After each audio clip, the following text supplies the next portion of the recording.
We just finished talking about the collective unconscious, and we've talked about communications and surfacing. But can you communicate unconsciously? Oh, very much so. You know, most of the time when I do work in the social psychology of risk, I don't think about overt communication. I think, how does this message communicate to the heart and soul, to feelings and emotions?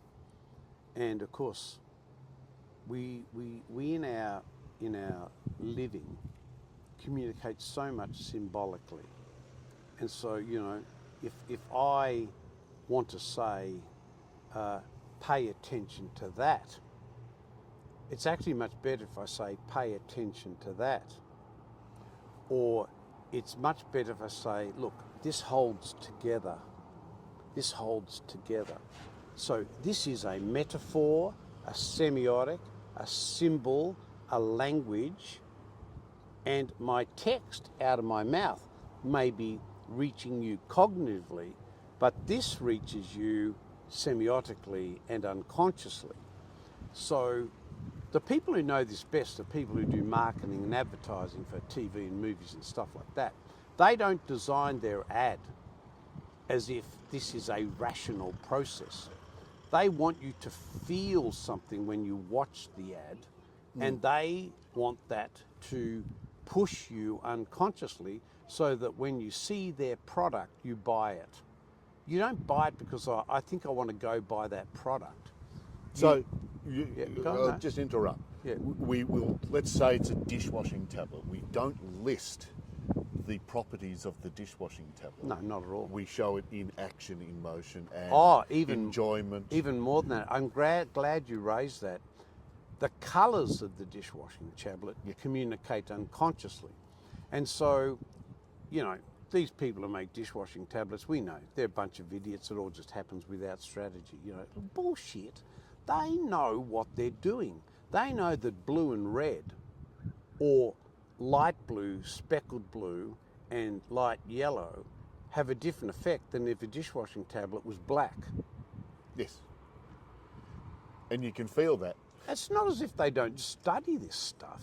They all know. People in advertising and marketing know that the design of colour can mean the difference between $6 million and $20,000.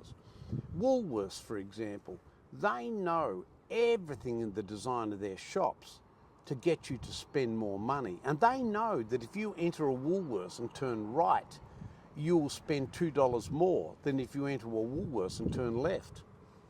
So they are spending all their time communicating to the unconscious. So the rubbish they want to sell quickest is on the end of the aisles. Yes.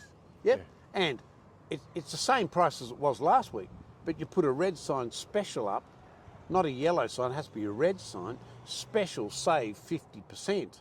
It was the chocolates at the same price last week, but they're at the edge of the aisle. They're overloaded, they've got too many pallets of chocolates. Guess what? They go off. Yeah. They sell. So, you know, this idea of communicating to the unconscious is something we do in sport, social psychology. We focus on that a lot. What are the things which move people unconsciously, emotionally, intuitively? What are those things in how we communicate? And it can be everything from signs and symbols in a shop, or signs and symbols in a factory. Or it could even be the way you think you're manipulating people on the floor of a factory with your yellow line, or so on. You know, all the trains in Sydney, huge risk. 2 million people a day catch a train in Sydney. The only control's a yellow line. That's the only control. And what does that yellow line do? It works unconsciously. I don't think, oh yes, I better stay behind the yellow line. No.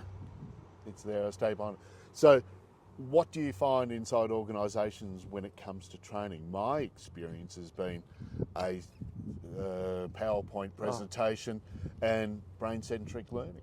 Well, yes, and that's again back to the weakness of the brain as computer metaphor, rather than the whole person. It's such a silly thing, because we think you made a mistake because your brain program was out of joint. So we invent a training program, or we double the bureaucracy, we double the policies, and then we lead you all through it. We do more PowerPoint presentations, and when the next mistake happens or error happens, we double it again. So, I remember when I first came into risk and safety by accident 20 odd years ago, the regulation and legislation was about 500 pages. It's pretty much to 5,000 pages at the moment, which is evidence of a worldview that says, that's what successful communication is, or that's how we manage people. It doesn't. No, and the training that's for risk and safety reflects that directly. Oh yeah, my son who works in building construction, he calls it sleeping bag training. Yeah. He, sad thing is, if he goes to 3 jobs in one day, he actually do 3 inductions in one day. They're the same induction, they're boring as batshit, they communicate nothing because they think everything's here, not here, and yet you could communicate all the same stuff with the 3-minute walk around. Yeah, and you end up doing entirely the opposite of what you set out to be, is that you've actually just pissed people off, and they're angry and they're not concentrating on what they're doing. And in the end, it promotes tick and flick, which is much, much less safe. Yes. And so what are we doing? We're creating all these safety systems to make everything less safe. Why? We don't understand personhood, we don't understand the unconscious, we don't understand human decision making, we don't understand judgments, and we don't understand the collective unconscious. The system's locked into behaviourism and positivism and engineering, and it hasn't moved in 50 years.